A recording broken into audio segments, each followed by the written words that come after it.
mais aussi que le Saint-Esprit vous aide à comprendre. Et que même si je m'exprime des fois pas très bien, ou que ce que je dis, je sais pas, peut-être c'est embrouillé, mais que le Saint-Esprit, à vous, il vous parle dans votre cœur ce que vous avez besoin d'entendre, parce que ce qui compte, c'est qu'on lise ensemble la parole de Dieu. Et là, je vois qu'il y en a 3 qu'on peut prêter ici. Donc si vous ne l'avez pas avec vous, faites signe. Eh bien, tout le monde là, c'est super.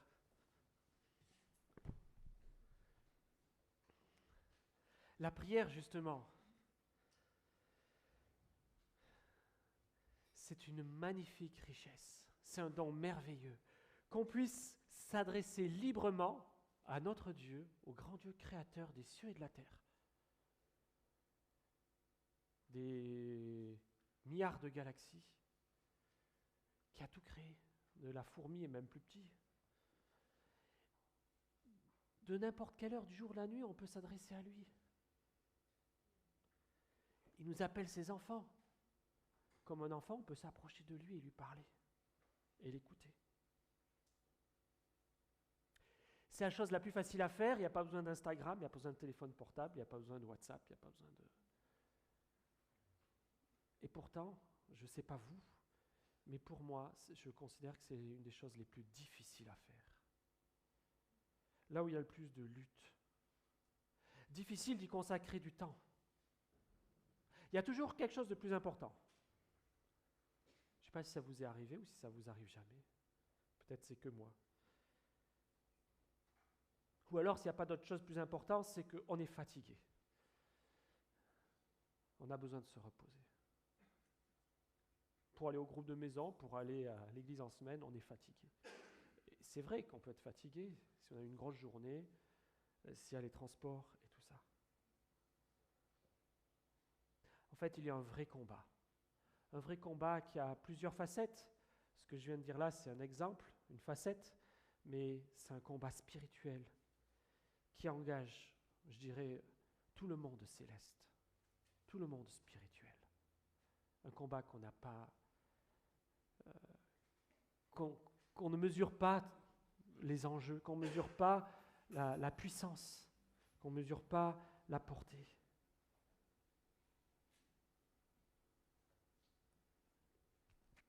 Dans Ézéchiel, il y a Dieu qui dit « J'ai cherché un homme qui se tient à la brèche ».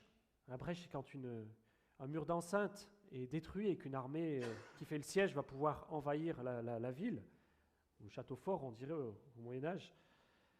Un homme qui se tient à la brèche devant moi pour prier pour le pays, afin que je ne le détruise pas, pour intercéder pour ce pays. Mais je n'en ai pas trouvé. La prière, oui, est un aspect du combat permanent de l'Église, pour tenir ferme dans la foi face aux puissances spirituelles des ténèbres, le royaume de Dieu contre le royaume des ténèbres. Pas moins que ça. Même Star Wars à côté, c'est tout petit. Hein. C'est pas moins que ça. C'est la Bible qui le dit. C'est pas moi qui le dis. On va le voir ensemble. On verra, 3 points, l'Église engagée dans un combat spirituel. Deuxième point, l'Église qui doit prier pour ceux qui sont au front. Parce qu'on est tous appelés à être au front, mais il y en a qui le sont plus particulièrement que d'autres. Et l'Église qui prie pour quoi ? Pour nos petits bobos ? Non. Qui prie pour la propagation de l'Évangile. Pour la propagation de l'Évangile. Alors, vous allez prendre votre Bible dans l'Épître aux Éphésiens avec moi, au chapitre 6, et vous pourrez la garder dans l'Épître aux Éphésiens parce qu'on aura l'occasion de voir d'autres versets dans cet épître-là, dans d'autres chapitres. On va lire au chapitre 6, qui est la fin de l'épître. On va lire des versets 10 à 20, mais on accordera plus de temps aux versets 18 à 20. Mais je lis avant pour qu'on ait le contexte. Dans cette Bible, c'est page 770. Enfin, Mes frères et sœurs, fortifiez-vous dans le Seigneur et dans sa force toute puissante. Revêtez-vous de toutes les armes de Dieu, afin de pouvoir tenir ferme contre les manœuvres du diable. En effet, ce n'est pas contre l'homme, dans notre traduction contre le sang et la chair, que nous avons à lutter, mais contre les puissances, contre les autorités, contre les souverains ou les dominations de ce monde de ténèbres, contre les esprits du mal dans les lieux célestes. C'est pourquoi prenez toutes les armes de Dieu afin de pouvoir résister dans le jour mauvais et tenir ferme après avoir tout surmonté. Tenez donc ferme. Ayez autour de vous, de votre taille, la vérité en guise de ceinture, enfilez la cuirasse de la justice, mettez comme chaussure à vos pieds le zèle pour annoncer l'évangile de paix. Prenez en toutes circonstances le bouclier de la foi, avec lequel vous pourrez éteindre toutes les flèches enflammées du mal. Faites aussi bon accueil au casque du salut et à l'épée de l'esprit, c'est-à-dire la parole de Dieu. Faites en tout temps par l'esprit toutes sortes de prières et de supplications. Veillez à cela avec une entière persévérance, en priant pour tous les saints. Priez aussi pour moi, afin que, lorsque j'ouvre la bouche, la parole me soit donnée pour faire connaître avec assurance le mystère de l'Évangile. C'est pour lui que je suis ambassadeur dans les chaînes. Priez que j'en parle avec assurance, comme je dois le faire.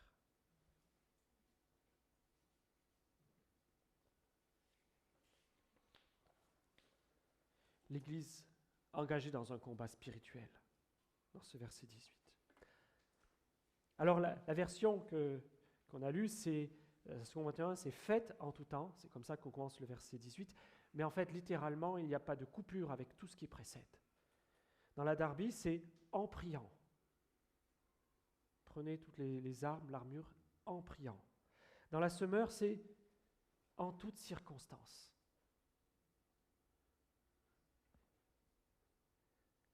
La prière accompagne chaque point mentionné précédemment. Que ce soit la ceinture de la vérité, que ce soit les chaussures, que ce soit le casque du salut, que ce soit l'épée de l'esprit, qui est la parole de Dieu. La prière accompagne, va avec toutes ces choses. Au verset 11, cette armure était explicitée déjà, revêtez-vous de toutes les armes de Dieu, afin de pouvoir tenir ferme contre les manœuvres du diable. Tenir ferme. Je ne sais pas si vous avez noté dans le passage qu'on a lu, le mot tenir ferme revient au moins 3 fois. Tenir ferme contre les manœuvres du diable. Le diable manœuvre. Il a des tactiques, des stratégies, des plans, une armée. Il peut agir avec la persécution, avec la maladie, en causant des divisions dans l'Église, des querelles, en jouant sur notre orgueil, pour le refus de pardon, via les fausses doctrines, ou une très bonne doctrine, mais sans obéissance, ou une vie légaliste, ou sans consécration, ou encore simplement par les distractions, ou ma propre volonté pour ne pas mettre Christ, l'intérêt de Christ en premier. Est-ce que nous avons conscience des enjeux? Est-ce que nous avons conscience du combat qu'il y a? Est-ce que j'ai conscience de cela? Vous savez, ça n'a pas duré. Dès que Dieu a créé l'homme et la femme, le diable est venu dans le jardin, tout de suite. Il n'a pas attendu 2000 ans, 3000 ans, 4000 ans, 10 000 ans. Tout de suite. Et le verset 12 nous dit, ce n'est pas contre l'homme que nous avons à lutter. Même dans la persécution, ce n'est pas contre le persécuteur. Mais contre les puissances, contre les autorités, contre les souverains de ce monde de ténèbres, contre les esprits du mal dans les lieux célestes. Petite parenthèse, je suis assez toujours estomaqué de voir, et on l'a vu avec le Covid, toutes les théories du complot, et je ne veux pas rentrer dedans. Il y a des fois des éléments à quels ça se raccroche qui peuvent être vrais, des fois, Mais ce que je veux dire, c'est on se trompe en tant que chrétien complètement de combat. Je vois des chrétiens qui passent tout leur temps sur Facebook à se battre pour cela. Mais le combat, là, il nous l'a dit, le vrai combat, le vrai complot, si j'ose dire, c'est cela, c'est ce verset 12. Ce n'est pas contre l'homme que nous avons à lutter, mais contre les puissances, contre les autorités, contre les souverains de ce monde de ténèbres, contre les esprits du mal dans les lieux célestes, et c'est par la prière. Et c'est pas sur Facebook, en postant des messages.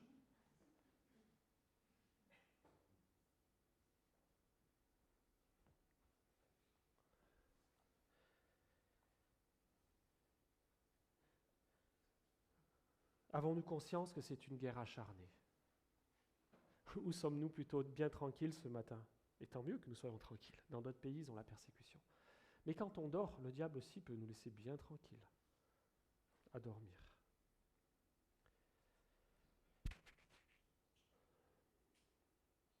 Jésus lui-même a subi les attaques du diable, évidemment au premier chef, parce que le diable s'attaque à ceux qui sont au front, comme on le verra tout à l'heure, et il s'attaquait en particulier à Jésus, parce qu'il savait qu'il avait celui qui allait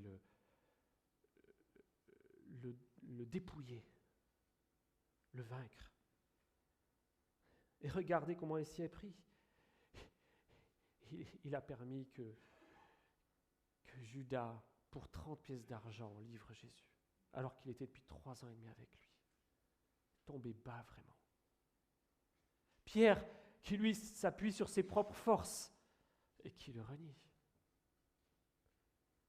pouvait décourager, dévier de sa route Jésus.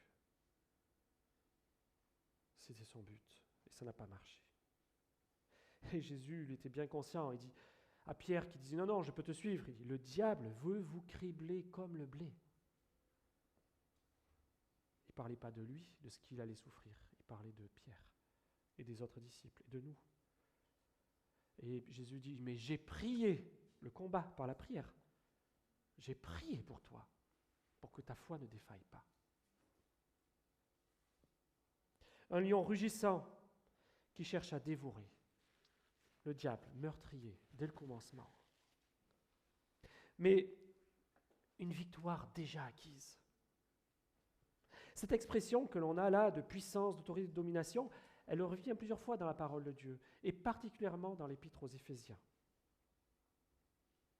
pour nous rappeler que Christ a justement toute autorité, au-dessus de ces autorités-là, au-dessus des puissances spirituelles, en attendant le jour du jugement, où le diable et ses anges seront jetés dans les temps de feu et de soufre. C'est Apocalypse qui nous dit ça. Regardez par exemple au chapitre 1 de Éphésiens, verset 20.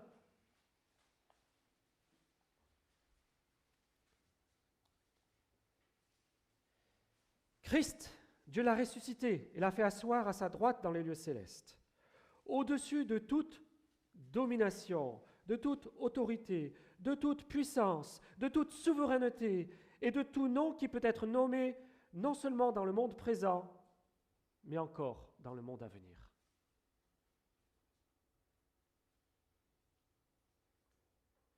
Dieu a tout mis sous ses pieds au verset 22, et il l'a donné pour être le chef suprême à l'Église, qui est son corps, la plénitude de celui qui remplit tout en tous. Tout est sous les pieds de Christ. Et nous, son Église, on a le privilège d'être associés à lui, d'être son épouse, son corps. Lui, il est le chef. Et son épouse, il la protège. Comme normalement, n'importe quel mari n'autorise pas quelqu'un d'autre à toucher sa femme. Quand nous prions dans le combat spirituel, rappelons-nous que nous sommes associés à Christ, vainqueur, ayant tout pouvoir, toute autorité. Alors le diable et ses anges sont vaincus. Nous avons été rachetés de ses griffes, libérés par Christ. Au chapitre 2 de cette épître, au verset 1, Paul dit encore, nous étions morts à cause de nos fautes et de nos péchés, que nous pratiquions autrefois, conformément à la façon de vivre de ce monde, conformément au prince de la puissance de l'air. Un mot pour dire le diable. Et l'Église est le trophée de Christ. Et qui est ce trophée révélé à toutes les autorités célestes. Au chapitre 3, au verset 10, il dit « Les dominations, les autorités, toujours ces mêmes mots, dans les lieux célestes connaissent maintenant par le moyen de l'Église la sagesse infiniment variée de Dieu. »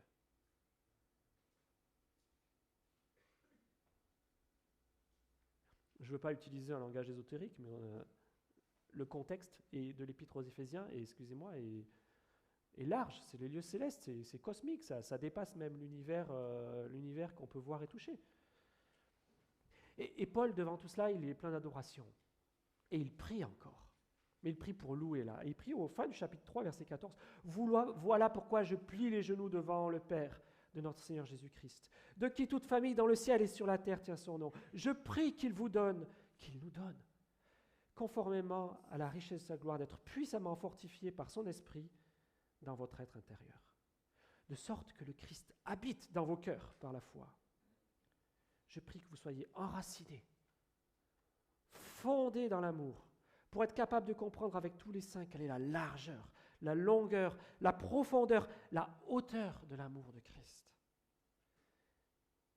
De connaître cet amour qui surpasse toute connaissance, afin que vous soyez remplis de toute la plénitude de Dieu. » Et donc ça, c'est le contexte. Et dans ce contexte, on est appelé à prier, à rentrer dans le combat, dans la lutte. Pas à démissionner.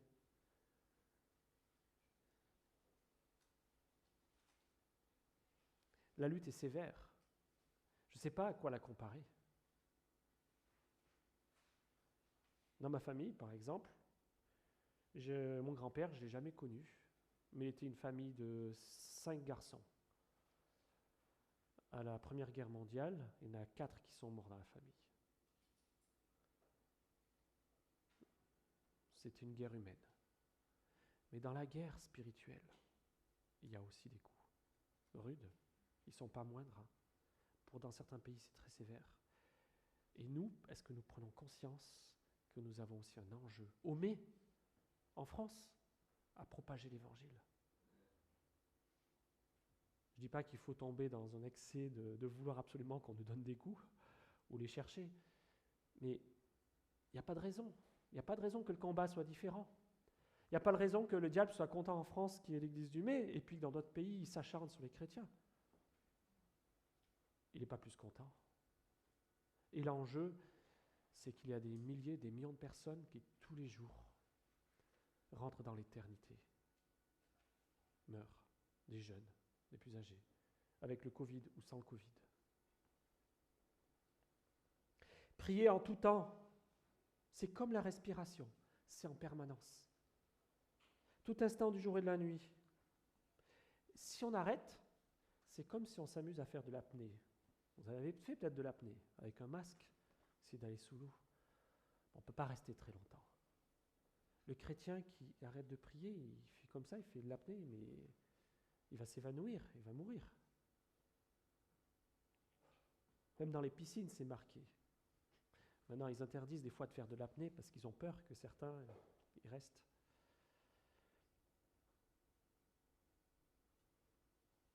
Dans Daniel, il nous est dit qu'il priait le matin, le midi et le soir, 3 fois le jour, à genoux, avec même sa fenêtre ouverte, et même ses ennemis pouvaient le voir et s'en sont servis. C'est possible de prier en tout temps, au boulot, en voiture, mais ça ne doit pas se faire au détriment de prier dans un temps calme mis à part, comme dans sa chambre, mais aussi en église, en assemblée, tous ensemble. Puisque c'est un combat, il y a une armée. Ce n'est pas chacun un franc-tireur dans son coin. C'est l'Église qui vient prier, qui vient combattre. Par l'Esprit, la prière, c'est, si j'ose dire, un dialogue animé par le Saint-Esprit. Ce n'est pas avec notre chair, ce n'est pas avec nos belles pensées, nos bons sentiments, mais on vient aussi chercher la volonté de Dieu. Et on va essayer de prier selon sa volonté. Quels sont les sujets importants pour lesquels Dieu veut qu'on prie? Quelles sont les priorités? Et même dans la prière, je ne sais pas si ça vous est arrivé, on peut commencer une prière et puis d'une certaine manière et puis la finir différemment. J'avais lu une histoire en France, à l'époque des guerres de religion, où un homme allait être exécuté. Et la nuit, la veille de son exécution, il écrit une lettre à sa famille. Une lettre complètement triste.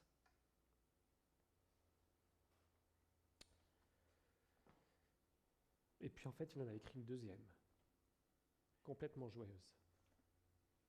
Entre-temps, le Saint-Esprit lui a parlé.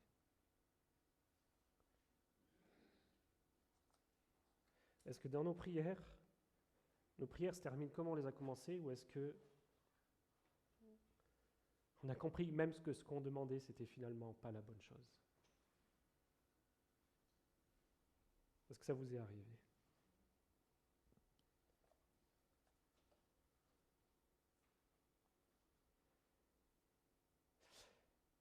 Abraham, il a prié, il a négocié avec Dieu, si j'ose dire.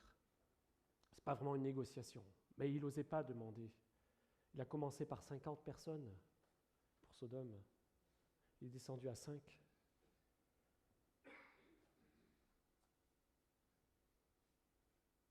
On ne devrait pas venir voir Dieu juste quand on a un besoin qui nous presse, et c'est souvent le cas.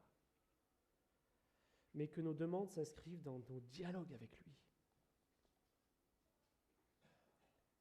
Parfois, on n'a qu'à le remercier, le louer, lui exprimer l'état de notre cœur, ou nos aspirations, ou nos émotions, que ce soit de la joie, de la tristesse, du stress, un désir, notre amour pour lui, notre ressenti, notre incompréhension parfois, même notre perplexité. Ce n'est pas un distributeur automatique. Prenons l'exemple de Jésus lui-même, sans péché, comment il a prié. Lui-même, dans le jardin de Gethsémani, il dit « S'il était possible que cette coupe s'éloigne loin de moi, mais que ta volonté soit faite. » Il savait très bien qu'il était venu pour cela. Il savait très bien qu'il ne pouvait pas échapper. Il avait envie de faire la volonté de son Père. Il nous aimait aussi pour nous sauver. Mais son émotion est terrible. Il va porter notre châtiment qu'on mérite.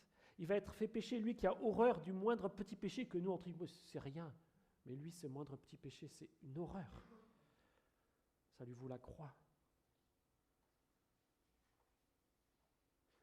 Il va être fait pécher, malédiction pour nous.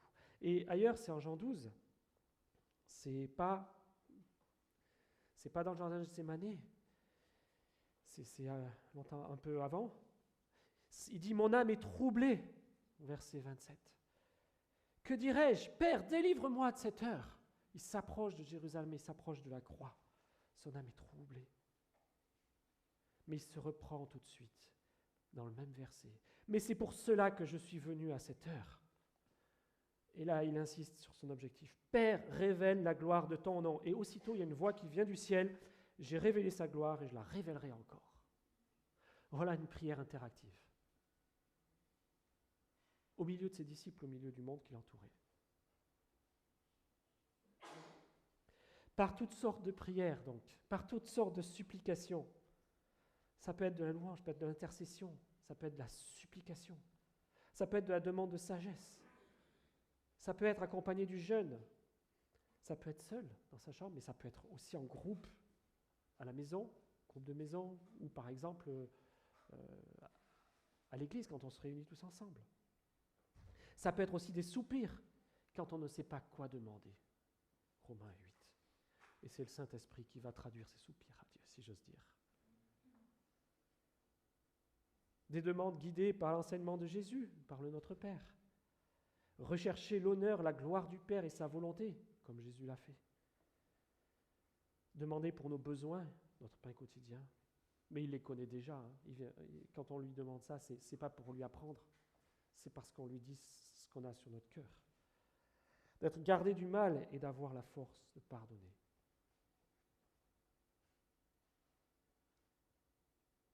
Veillez à cela avec une entière persévérance.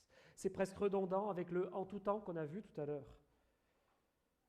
Paul nous encourage, nous exhorte à être assidus à la prière, permanente, continue. Et le premier combat, c'est de venir sur le champ de bataille, de prendre du temps, de se retrouver pour se soutenir dans la prière. Certains sujets de prière recevront une réponse, parfois après notre mort. Comme des parents qui ont prié pour leur enfant, qui ne s'est jamais converti de leur vivant, et ils ne verront pas la conversion de leur enfant. Comme des missionnaires qui vont travailler dans un champ missionnaire, qui ont l'impression que la terre est sèche, dure, qu'il ne se passe rien. Ils ne voient pas une seule conversion, ne voient rien. Et ce sera d'autres missionnaires plus tard qui verront les fruits.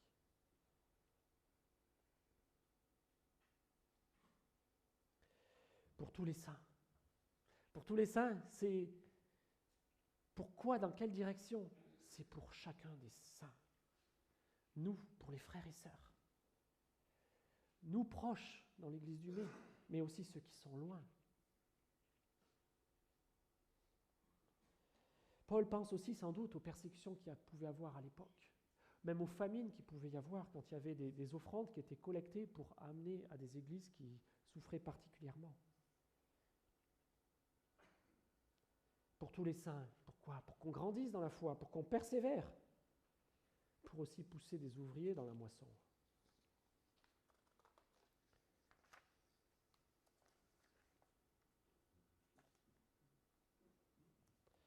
Alors l'Église, c'est aussi l'Église qui prie spécialement pour ceux qui sont au front.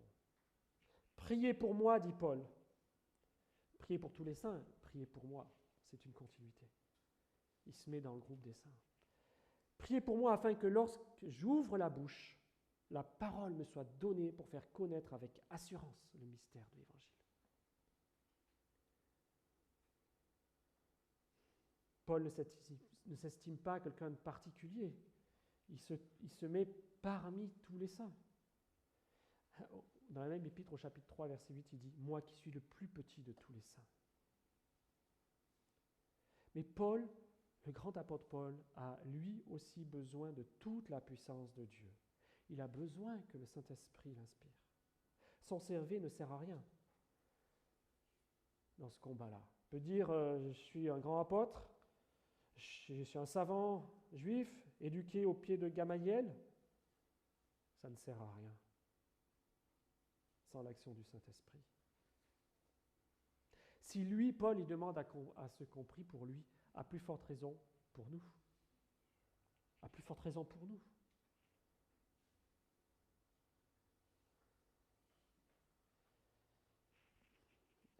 Avez-vous prié pour ce matin, pour le culte, pour l'équipe de louange, qui a un combat, la louange est un combat. Pour la technique aussi, pour tout, l'accueil, pour moi, ou pour celui qui allait prêcher, si vous ne saviez pas que c'était moi. La prière, vous savez, je suis comme tout le monde.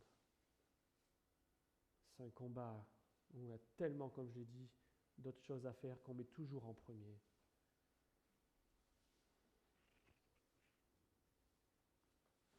Vous avez prié pour que ce matin, dans l'église du Mai, il y ait peut-être une conversion. Peut-être plusieurs. Est-ce que vous avez prié pour que ce matin, à l'église du Mai, il y ait peut-être quelqu'un qui se sente appelé par Dieu, qui se rend compte que Dieu ne lui dit pas reste sur ton siège comme ça, mais lève-toi, prends ta place.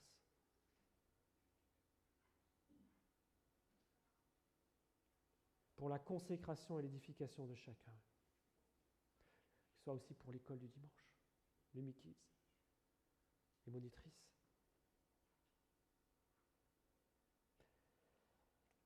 Pour qu'il y ait des hommes qui se lèvent particulièrement. Par exemple, regardez les Mikids. Je crois qu'il n'y a pas d'hommes, c'est que des femmes. Oxygène, Move, il y a Clément. Ils sont où les hommes? La moisson est grande, il y a peu d'ouvriers. Priez pour ce qui est prioritaire. Paul demande-t-il qu'on prie pour l'amélioration de ses conditions de vie, de ses conditions de travail? Ça, c'est plus à la mode. Ces conditions de détention, lui, c'est pire. Il parle de chaînes dans le verset d'après. Et en prison. Il ne le dit pas. Bien sûr, ses lecteurs, sans doute, ont-ils prié pour lui, pour que sa détention se soit, si possible, allégée, qu'il puisse justement puisse rencontrer plusieurs personnes et parler et témoigner pour sa santé. Mais ce que dit Paul ici, c'est pas ça. Il est focalisé sur ce verset que vous connaissez de Matthieu, « Cherchez le royaume de Dieu et toutes choses seront données en plus. » Est-ce que ce verset, je le crois vraiment? Est-ce que nous le croyons vraiment? Est-ce que nos prières sont en phase avec cette priorité?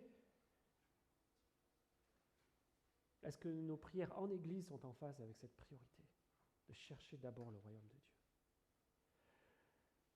Ça ne veut pas dire qu'on ne doit pas prier quand on a peur d'aller chez le dentiste, la roulette, qu'on doit pas. Ça ne veut pas dire ça.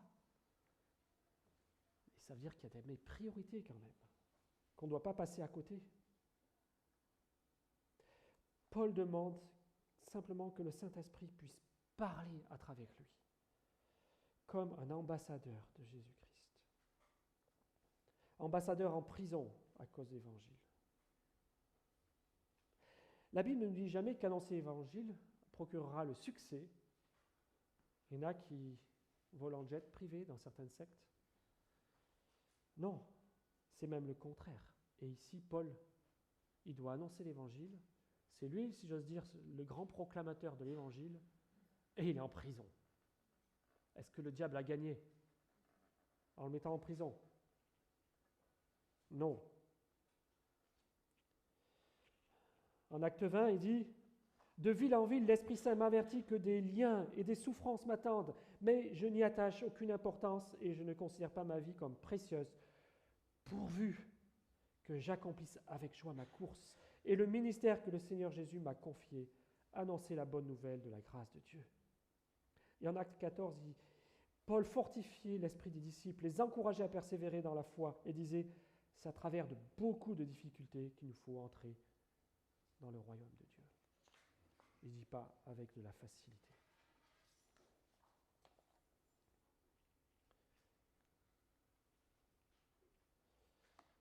Et l'Église qui prie pour l'Évangile, pour la propagation de l'Évangile.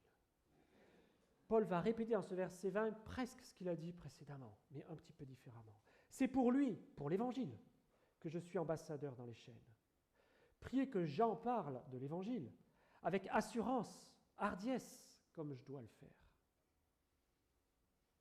Ces chaînes ne sont pas un obstacle. Combien de prisonniers, pour leur foi, ont pu témoigner que dans les prisons, ils avaient un fantastique chant missionnaire,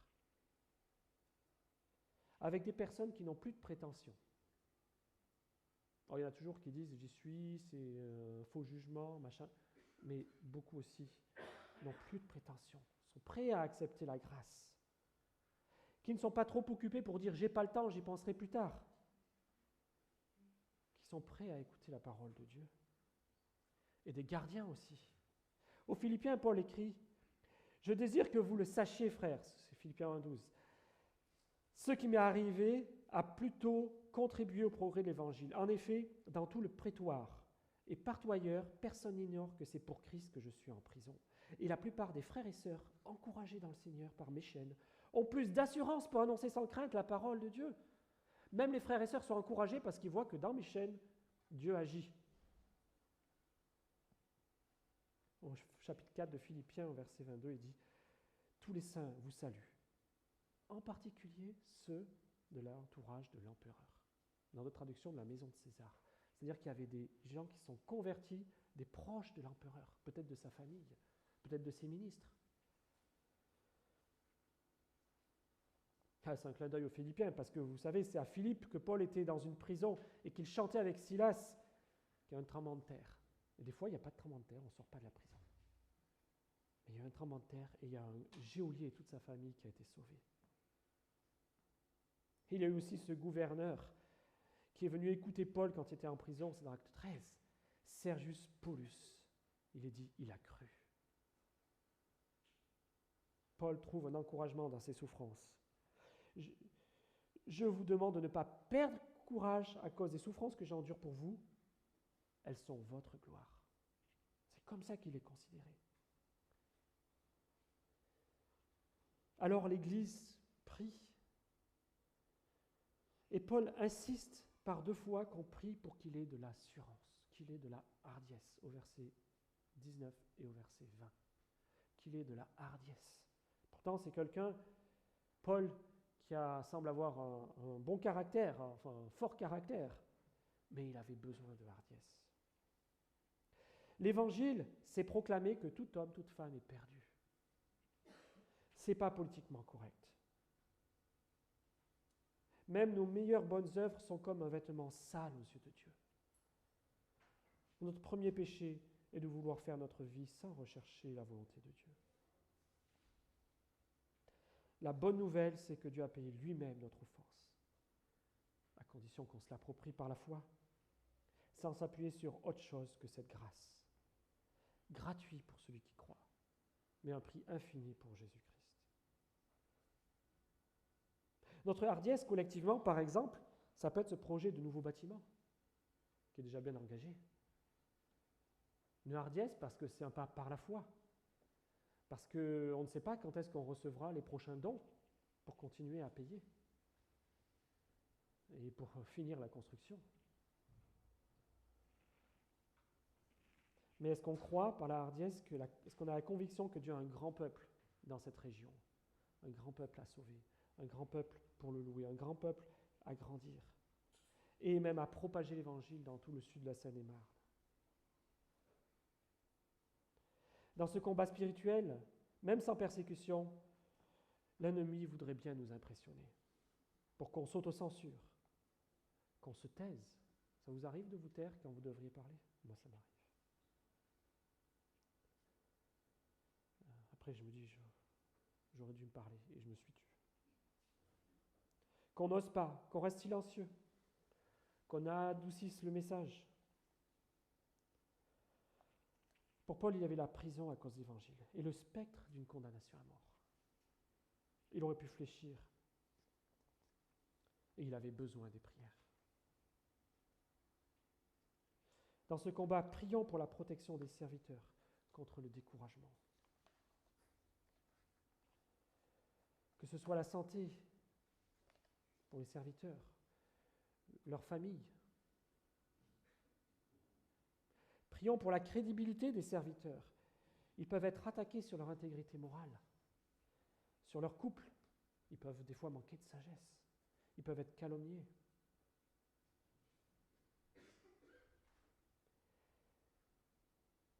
Est-ce qu'on prie pour nos missionnaires à Wolo, à Berkovica, à Adana, pour leurs enfants qui ne sont pas encore convertis?